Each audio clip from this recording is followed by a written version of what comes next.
Made of cast aluminum in Colombia. Unique mini 0.7 quarts capacity allows to double as a serving piece.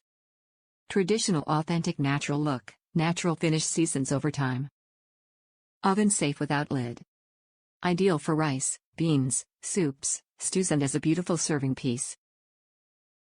Durable and versatile, perfect for everyday cooking. The Amusa Caldero is the workhorse of any Hispanic kitchen due to its versatility and unique design.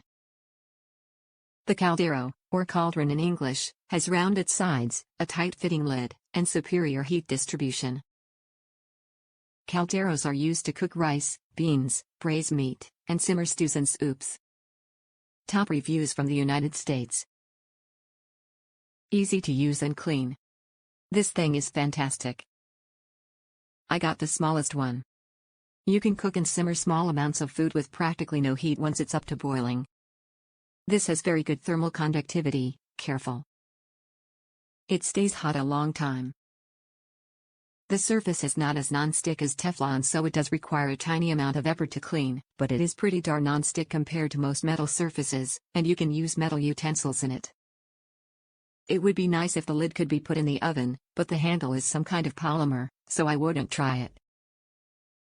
This old chef has used a zillion different cooking vessels, and it's charming and pleasing to find something that actually adds some fun to food preparation.